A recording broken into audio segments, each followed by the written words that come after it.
You're watching Mirror 7 News. Stay informed, stay ahead for more news.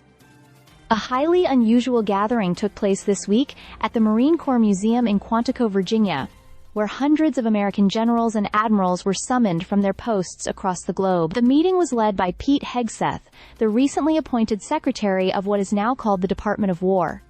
And his message was both fiery and uncompromising. Alongside him, former President Donald Trump also addressed the assembled officers.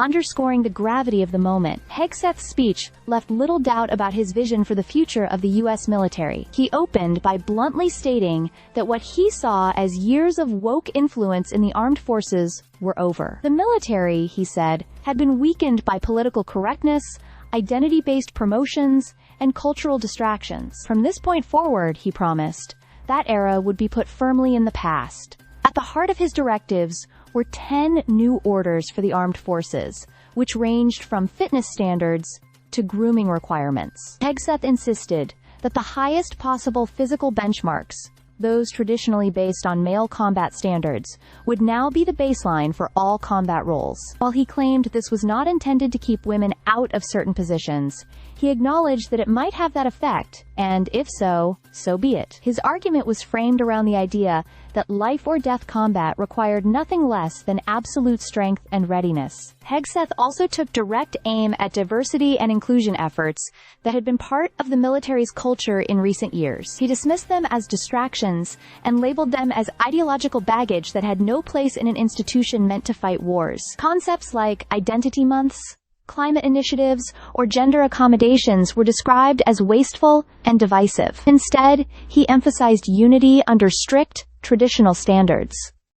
Appearance and discipline formed another major theme of his remarks. Hegseth declared that beards, long hair, and what he called superficial expression would no longer be tolerated.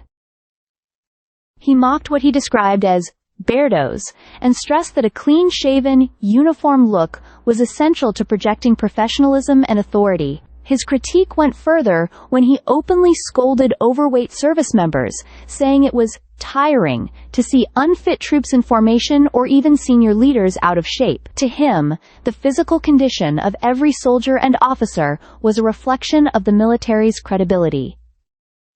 The message was blunt: slim down, shape up, or move aside. Perhaps the most striking element of his speech was the challenge he posed to the senior officers in the room. If any commander felt uneasy with his new direction, if his words made their hearts sink, then he invited them to resign immediately. "We will thank you for your service," he said, but the implication was clear. Only those aligned with his vision would have a place in this new era. This was not just another policy speech. It was an ideological marker. Pete Hegseth set out to redefine what the U.S. military should look like, how it should act, and who should lead it. In doing so, he placed himself at the center of a brewing cultural battle over the identity of America's armed forces, with the backing of Donald Trump reinforcing his authority. Whether this marks a lasting transformation or sparks deeper divisions remains to be seen.